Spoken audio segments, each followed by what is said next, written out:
Update with Bill Carne. Very good morning, Bill. Good morning. At my age, is more of a damp squib, but thank you for the dining. Bill. Yeah. Bill, meet Iwan. Iwan, meet Bill. Good morning, Bill. Good morning, everybody. It's usually Beauty and the Two Beasts. It looks like it's the three bearded beasts today. I was still hoping to be the beauty there, Bill. We'll see how the beauties in that lot. And for those that have just tuned in and listening now and watching us on social media, we're now live on video as well. Iwan's with us. Good morning, Borida. Nice to be here. What's it called? Yes, I've managed to get here for the 7 till 10 slot. So looking forward to keeping Mr. Dyer company and hopefully getting into some trouble on the airwaves, but not too much. Well, fingers crossed. Well, we've got an old head of year, Bill Carne, to look after us. But we're talking with a bit of a focus this morning. Bill, it's time, as ever, to talk about Pembrokeshire sport, of which we can nearly stop talking about rugby. Nearly. Thank goodness for that. I mean, there's only three matches to comment on last Saturday, which you might have done on Monday. I don't know. But, you know, it's a nice end. It's about time. You won five matches into cricket season. We're finishing rugby. That's nonsense. Welsh Rugby Union, hold your head in shame. There we are. Last week, Narberth, 46, Trebanos, 28. I watched that. Played on the top pitch because of the cricket. Someone might get hit by a cricket ball if they carried on playing rugby because they're adjoining pitches. And Narberth played brilliantly. 46-28. Josh Evans had a hat-trick. It was a great game, great send-off for our friend Sean Gale, who we interviewed then for the radio, of course. And a moving moment, really. There was a lot of respect for Sean over 18 years. And Nick Gill's gone as well, who we've spoken to several times, Tom. A sadness for Tenby. Nancaredig 21, Tenby 28. But Fishguard lost 35-12 to Buryport, which meant although Tenby had played really well to win what we thought was a championship decider, Buryport sneak in. They've had 3 games with 20 points, mind, so that's got to be sorted for next year. And Fraser's team, St David's, they travelled to Abereiron. They fulfilled their fixtures. Well done, Jack Dudley, but they lost 60-0. So we'll brush over that to say the Saints have had a good season, and they blinking have. Yeah, rugby done and dusted. Go. Well, we say that. There's a bit of a WhatsApp group with the Pure Sports team. Right. There's big debates. It is going to rumble on just a little bit longer, isn't it, Bill? Well, yes. Pembroke have applied last year and this year. This is where I disagree with Fraser. It's not a one-off thing. They tried last year.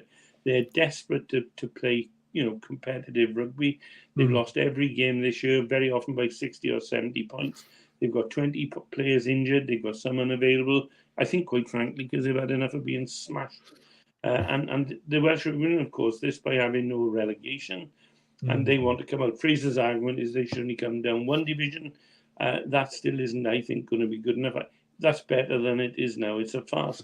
If Pembroke played their card of mental health and mental and physical health issues caused by playing at level for players who are not up to it. One game this year, they went to Aberystwyth to play. The youth team were playing as well. The youth team played their game, and 4 of them went straight on the bench for the first. That is nonsense. That is Pembroke trying to fulfil their fixtures. Crazy. That is tough. I mean, you mentioned, Bill, obviously about, kind of WRU, and I suppose a few of us have seen now in the press this week, they've shortlisted the 4 kind of final candidates for the chief exec's job of the WRU. So, I mean, that's big shoes to fill, as we know, in terms of what's facing them in terms of grassroots rugby. And, of course, here in Pembrokeshire as well, as you've just been saying, Bill, in terms of some of the challenges some of our teams are playing, with it's getting that support from the governing body and looking at that kind of future pathway. So it'll be interesting to see who does get to the final hurdle and gets the new kind of WRU chief exec role, doesn't it? Yeah, you're right that it's a big job to fill, but there's small shoes to follow in because the people who've been at the helm haven't really... Listen to me now, Bach. They are not interested in what goes on in Pembrokeshire rugby. They don't give a hoot. All they're interested in is the top of the table, the Welsh team, and a little bit, they don't care, but whether Ospreys and Llanelli do well, really, I don't think. And perhaps I've been hypercritical. Some of them volunteers, like our good friend Gordon Einan as our rep. But he's finishing now, so it's interesting. I'm hoping we'll have a lady next time. Well, I mean, they've got a couple of females on the board, and they're hoping to get more. So, I mean, let's see what happens, and fingers crossed they can, get back to kind of supporting that grassroots rugby, which we're all very passionate about. Yeah. Well, I'll get it. Yeah, I'll get a little advert in from the start. I understand that Delys Summons, who is the treasurer of Haverfordwest and of the Pembrokeshire Rugby itself, has decided to stand. And if she gets elected in by the clubs, as I hope she will, she will be great to represent Pembrokeshire in that. So let's hope, it will change, and let's hope we have a chief executive who justifies the crazy money they paid him. Anyway, I've had enough of it. Yeah. We've had enough of it. We'll return to rugby next season, where hopefully we'll have a lovely period of games. There's this new structure for that higher tier as well, and also wishing Crimmock well as they enter into the new division as well. So there has been some great success. There's been some great contests this season, and it does feel strange to be talking in this way on the 26th of May, talking about rugby. Because Bill, we are well into the cricket season. Yeah, it's week 5 this week, Tom. The first week was ruined by weather. Some interesting games in the first division. Carew and Neyland are joint top at the moment on points. And Carew entertain St Ishmael's, and Neyland play host to their neighbours Burton. So Burton are bottom at the moment. They're desperate for some points. So they're going to be interesting games. I will certainly pop in and have a look at Neyland and see how they're getting on there. The games, Loreni play Saundersfoot 5th v 6th. Langham, who are doing well, but had a bit of a blip. They're 4th, and they're playing Branston, who are 9th. Herbie came in as Burton did on promotion, and I find it hard to settle. It's a big step up in quality, and I think clubs only find out about it when they take part. It happened when I was playing for Pembroke. We yo-yoed for a few years up and down, and last game, Narberth 8th against Criselli 3rd. Criselli lost last week, which was a bit of a surprise. So Narberth are a side that can beat anybody, as they proved this week when they got through to the semi-finals of the DR Morris Cup. Second division quickly, Criselli seconds, who are 9th, play Hook, who are 3rd. The youngest team in the county, Hook, talented boys. Kilgetty, who are 6th, play Haverfordwest. Haverfordwest showed they can bat a bit last week. They actually had a score rather than bowl the other team out for 50, 60 or 70 and get them. So they're looking to get back into that first division. They're desperate. Clechrid, who are 4th, some big guns there, playing Johnson, who are struggling, Tom. If either of you fancy a game of cricket, get down to Gleeblands and enroll, because they are shorter players. There's no hiding it. They're very open about it. They travel into Clechrid. That's not a nice place to travel to in terms of distance. I emphasise that. I'm very fond of Clechrid. But they start shouting me up there. Pembroke are at home to Carew seconds, and Whitland do a top. They're a good side. They could go back up this year. And they're playing Llanrhian and Fraser's side, which is a nice little side. That's developing well as a team. Mr. Watson played in the Dougie Morris this week, made his debut. Oh, did he? Yeah, he managed double figures. Oh, that's good. So, everyone, is it fair to say, Bill, that Fraser's quite famous for his single runs? Yeah, he's quite famous. He's had a good season. I have to take my hat off him, because I used to say to him, "You're a tidy rugby player, but you're no cricketer." But he's developed, and he's taken on a role as wicketkeeper for the seconds as well. And he's got a nice he's got good hand-eye coordination. Once he learns not to step backwards when he's standing up the crease, he'll be a wicketkeeper like I was. There you go. 10 years ago. Practice. He's got a good mentor there. And it's funny you mentioned there with Haverfordwest. That's exactly what you asked them to do last week, Bill. Yeah, exactly. What's happened to you, and they played teams, bowled them out, as I said, and got the run easily. This week they had a great innings from Jake Merry and a support from Ben Field, old Mr. Reliable, and they scored, I know what it was, 160 odd, and then bowled the opposition out. So a good performance there. Yeah, great, good. I'm just thinking that looking at hearing the results you just said there, does this mean that every team in Division 1 has now suffered a loss as well? I know you're asking me a trick question, mate. Because I think about that. I think you might be right. Yeah, because I think last week there was one team that was still 100% success, but it shows how competitive that division is. It is, at the moment, the sides at the bottom. The danger always in that division, Tom, Johan. There's 4 good sides at the top, 3 tidy sides, and then 3 that battle out for relegations. Same every year. I think this year the league point system enables you to balance the points out almost. I'm not over fussed. I still don't understand it, but it's been in operation for 3 years, so it seems to be working that way anyway. At least clubs are competitive now. Yeah, and it's interesting seeing Langham at 4th already, because last season they were a bit slow to get going, but they had a fantastic tail end of the season. So maybe this is them vying for that for a top place. They are a good side. Young Stephen Inwood, I say young, he's probably 30 now. That's still young to many of us. That's it's certainly young to me. I could be his grandfather. But he scored 100 in midweek now, and that's his 100th in all cricket, right up to Glamorgan seconds level. And apparently he's finding it hard going. Although he's got injuries, he's carried injuries, and his brother Chris and his dad Martin was a head case on the pitch, but a cracking player, a fiery little demon of a bowler. Martin was, but there's a lot of talent in Pembrokeshire. Langham oozes with it. It's just getting it all together. Borada Gina, she's tuned in. Borada, she's here. She's watching. She's listening. She's keeping tabs on us and making sure that we're actually keeping on track, Bill. That's the second beauty to go with the beast today, because Helen Marie was on as well, and she is a lovely lady every week as well. Borada Gina, there she is. Look, there's that girl. And there's the ugly duckling there, Stephen Price. His name he's known as Pele. He's good rugby, good cricket and football coach, and he keeps the streets of Haverfordwest clean with his little buggy every day. We bump into Pele outside Morrison's, and he's leaning on his little trolley for a while, thanks to Pele. Morning to him. There you go, Diolch Bauer. And the Dougie Morris, then, you mentioned that Fraser was playing in that one. Do you want to give us through the rounds of what's been going on there? Yeah, that was Llanrhian's first game. They were due to play Llecryd in the first game, and Llecryd cried off, sadly. It's the first year under revamping of the programme. Has 16 teams in it. And Llanrhian came in by dint of the fact they're in the top 6 in the second innings. So first division and top 6. And they played at Langham, and Langham, this is typical Langham. They both Llanrhian 90 all out. Paul Lewis had 43. Good batsman, Paul. And Llanrhian got that in. Langham got that in 9 overs. They don't hang about. Wow. It's just a blitz, and they blitz you. When they're in that sort of mood. Fraser was telling me that he was keeping wicket because the wicketkeeper wasn't available, and the ball didn't come through to him once in the whole of those 9 overs. Good God. Wow. Only when it was thrown in from the boundary. All the others, they hit every ball, except the couple of the ones that were bowled. I think they were 2. So, the Llanrhian found that hard going. Last night, Saundersfoot, who were, I thought, a banana skin for Neyland, they found it hard going as well. They did well. They scored 164 with John Mansbridge and Danny Kane blitzing 6s everywhere. Wow. And Neyland got it for 1 wicket with 2 overs to spare.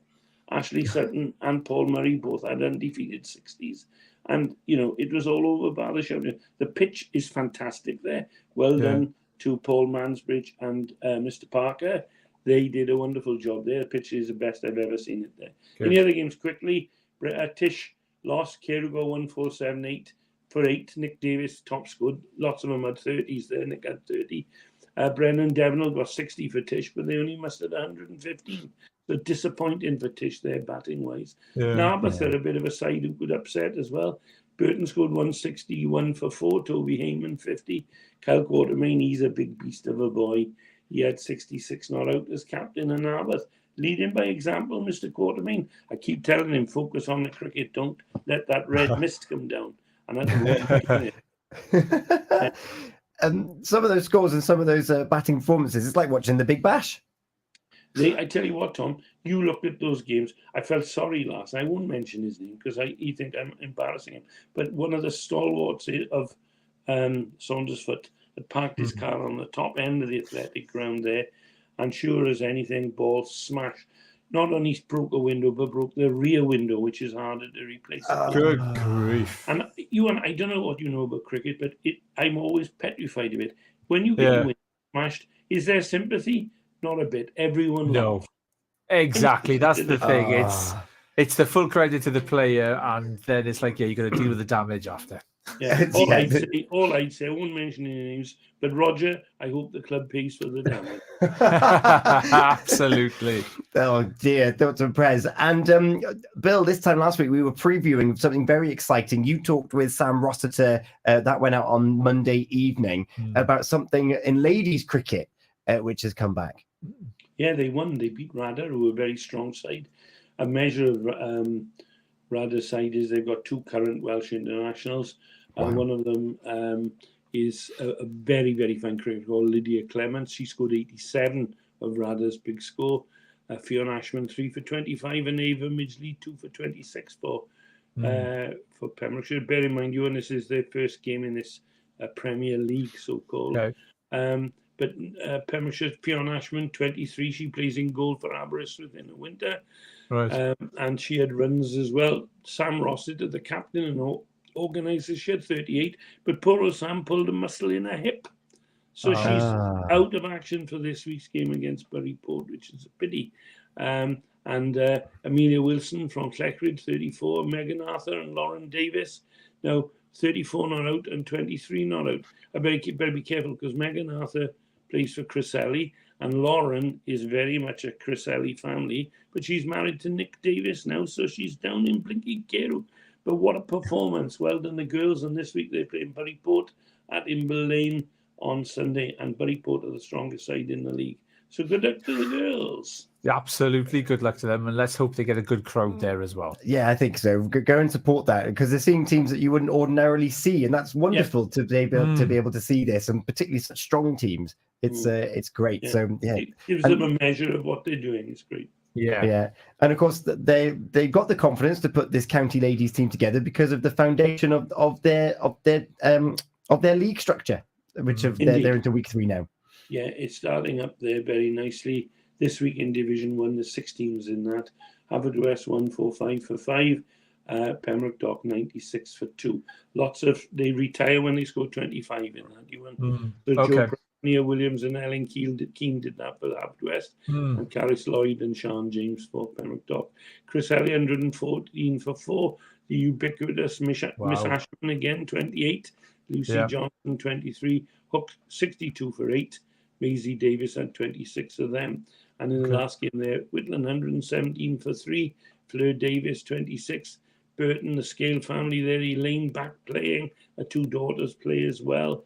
They got 102 for 9. So a good win there for Whitland. And in Division 2, they play you on the junior game where they start with 200 runs. They bowl and bat. They bat in pairs. So if you must bat your 4 overs. If you get out, you lose runs. But you still carry on batting. Kilgetty 282 for 3. Carew 231 for 8. So good win for Kilgetty. And Pembroke 286 for 4. That's a hotbed of ladies cricket. They beat Nayland 245 for 6. Beth and Chapman. Do you know, Pembroke have got so many players, they can turn out 2 teams.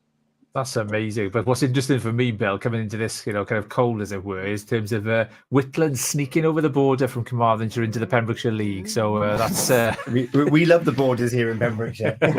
They've been very much part of it. I mean, in rugby, I've always had arguments with people about whether Pembrokeshire is Whitland or Pembrokeshire, and I say definitely.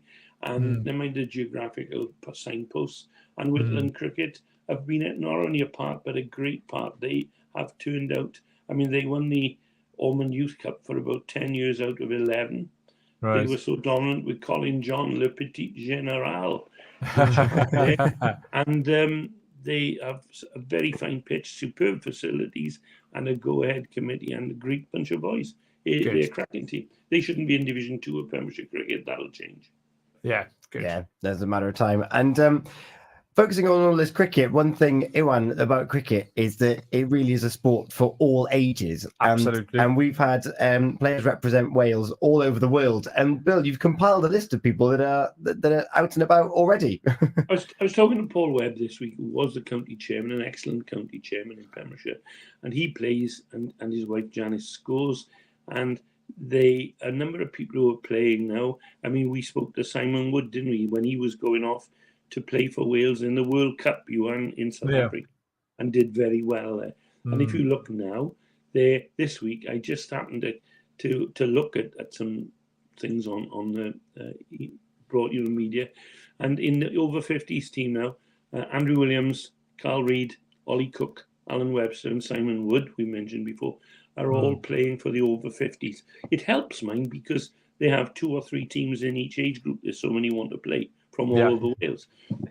And then in the over 60s, you've got Neil Williams, Kevin Bowen, Richard Harris, who's captain, Leighton O'Connor, who was a brilliant rugby player, Stuart Carpenter, Paul Webb, Danny Griffiths, and Mark Voss. Now, if you add those up quickly, because I read them quickly on purpose, that's 13. I'm still researching the other one with Paul Webb. Right? Fantastic. It's so good. I love that you can have sport for life. And also, we're going to touch on just a moment about sport for everybody. But before we get there, we're going to turn our attention to a bit of athletics, Bill. Yeah, I was talking to Wayne Griffiths this week, who's been on the show. Bumped into him at a cricket match. Wayne is the erstwhile coach of the Pembrokeshire Harriers, and is doing a good job there with some brilliant other coaches, I got to say. And they're up and running again. I think some of the Harriers will be in Carmarthen this Sunday in the youth development under 17 and 20 leagues Midland division. So good luck for them representing our area for that. Will be Carmarthen as well. And I think on the 6th of June, there's the Pembrokeshire Championships at Haverfordwest IVC School. So we'll have some details of that as well, I'm sure. Great to see the athletics up. It's a fantastic organisation. Yeah. No, they're always good days as well to go out there. Why do you need to watch athletics on TV when you've got it on your doorstep? It's fantastic. And I just mentioned there, sport for all. And Bill, you've been a great proponent of sports being available at all different skill levels for different abilities. And you've also noticed that there is a lot of opportunity out there as well. Yeah, and as it should be, I believe you, and there's sport for all. And I was lucky enough to be friendly with several people who are in wheelchairs playing bocce, not least my pal Jacob Thomas, who sadly passed away too young, and he was in the Paralympics in London. Fraser Gordon and I went to watch that. And there's now so many teams that are dedicated to sport for people with a disability, like the Pembrokeshire Vikings. That's a mixed ability group. You can play that if you're old as well.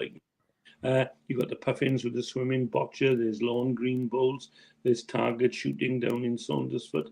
And you can go along and you're guaranteed a good welcome. But in all the other clubs now, under the guidance of Angela Miles, they've gone for this award, this ribbon award, which shows that they're a club who encourage diversity. And more people are going along to clubs now. And I just typed in disability sport in Pembrokeshire last night. I've been talking to Angela Miles. Type that in sometime and you'll be astonished to see how many clubs are there promoting.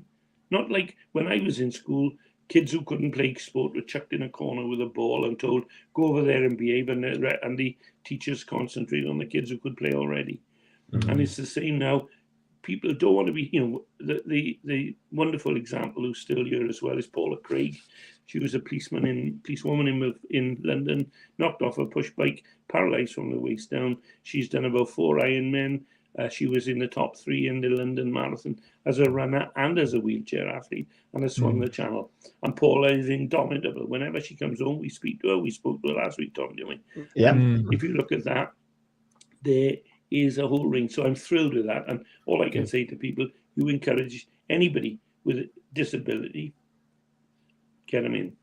Yeah, absolutely. Because there's something about sport, and it's not about getting the gold medal and being the best in the world. It's about challenging yourself, and it's about being better than you were yesterday. And sport is such a good marker of that, to try and achieve something and accomplish something. And if that's an interest that you've got, then do what Bill did. Just Google it. Even if you're limited ability and you think, well, I can't do that. Well, is there a way that you can give it a Google and see what's happening? And if it doesn't exist, the Sport Pembrokeshire are always keen to support new developments anyway. So to give it a go.